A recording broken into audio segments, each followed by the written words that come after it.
Tetmeyer wakes up well before dawn, boots up his Tesla Model S, and makes a 90-minute commute from his home in Bulverde, just north of San Antonio, to a dusty, wind-blown construction site near Austin Bergstrom International Airport.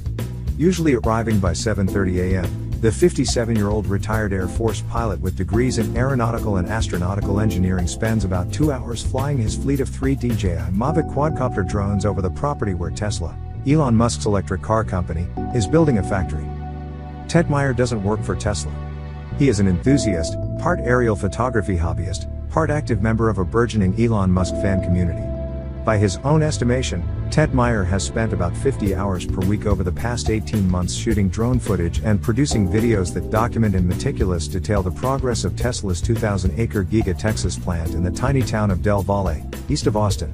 The sprawling, $1.1 billion Tesla complex, which Travis County lured with generous tax incentives amounting to $1,200 per each of the 5,000 workers expected to be employed there, is planned to be the company's primary factory for its in-development Cybertruck and semi-vehicles, and it will also produce 2 models of Tesla cars, as well as batteries. In his videos, Tetmeyer identifies various pieces of factory equipment and notes how they will fit into the finished puzzle of the Giga Texas plant. That's earned him a worldwide following on YouTube, where recent videos have garnered more than 20,000 views each. And lately Tetmeyer has been telling viewers that he believes Giga Texas is ready to start churning out cars any day now. They're beyond testing and calibration, Tetmeyer tells me on a recent morning by the side of Texas Highway 130, his cheeks rosy from his having stood on a raised embankment in near freezing temperatures trying to get a good angle for his drone shots. They're at that cusp where they could make them. Recently, filming through windows when the light is right, Tetmeyer has captured footage of Model Y test bodies being painted inside the factory. He correctly predicted that Tesla, which did not respond to a request for comment, might announce that Giga Texas is operational at its shareholder meeting on January 26. An earlier version of this story noted that Tetmeyer had expected that announcement, on that day, well ahead of time. Indeed, Tesla said in an earnings release on January 26 that it had begun building Model Ys late last year in Del Valle. Another drone operator who films at Giga Texas, Jeff Roberts, had recently spotted multiple Tesla Model Ys charging in a lot at the site, but it was unclear whether they'd been built there.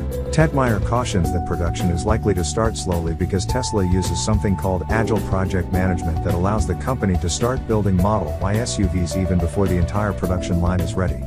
Tetmeyer guesses that the factory won't be ready to produce the science fiction-worthy Cybertruck for another year. Unlike the Model Y, the Cybertruck is a new product for Tesla, meaning the company has to build a different kind of factory to make it. On the day we meet, Tetmeyer excitedly reports that he's just witnessed new, beefy steel rails being delivered to the Giga Texas site that will be used to move massive overhead cranes used in casting the Cybertruck underbody. These rails are as long as a semi-trailer, and are 6 or 7 feet tall and 3 or 4 feet wide. I did a video a couple of days ago where I was able to look inside at night and you could see the rails, he says. Cybertruck production is what Giga Texas is really known for, and there's millions of reservations for those. Everybody wants to know, when are they gonna build the Cybertruck?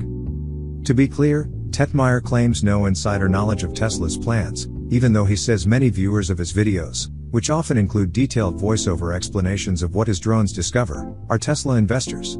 Other viewers, he says, are construction nerds and environmentalists. Then there are those like him, who are drawn to the technological accomplishments of Musk and his companies, which are working on everything from becoming an electricity provider to building self-driving cars to launching crews for interplanetary travel. Tetmeyer acknowledges that the world's richest man who has relocated Tesla and his own home to Texas can sometimes be nasty when pushing back against those who criticize him, but, he says, you need somebody like an Elon Musk, for good or for bad, to push the envelope. If you don't have people like that, nothing gets done.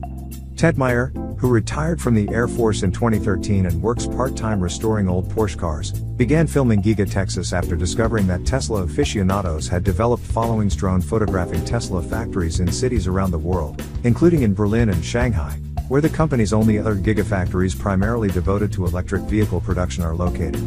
When construction started in Del Valle, Tetmeyer was one of 4 drone pilots who went regularly to film there. They called themselves the Quad Squad, but 2 of the squad members have since stopped filming. Now, only Roberts and Tetmeyer regularly fly drones over the site. Drone pilots aren't the only visitors making pilgrimages to Giga Texas. In his visits to the site, Tetmeier often runs across what can only be called Musk tourists, people from far-flung parts of the US and in Europe who have come to see the new factory and are often on their way to Boca Chica to also gawk at Starbase, a production facility, test site, and spaceport for SpaceX, Musk's rocket and spaceflight company. If Boca Chica weren't so far from his home, Tetmeier says, he'd be filming Starbase instead of Giga Texas. As others have done, he describes himself as a huge space nerd and traces his Musk fandom to the recent Texas transplant's attempts to revive space travel and exploration. This is deeply personal for Tetmeier. He attended the Air Force Academy in the mid-80s with the dream of becoming an astronaut, but his plans were scuttled after NASA cut back its manned space program in the wake of the 1986 Space Shuttle Challenger disaster. Instead, he ended up spending much of his career flying the Boeing KC-135 Stratotanker, an aerial refueling aircraft Tetmeier refers to as a flying gas station.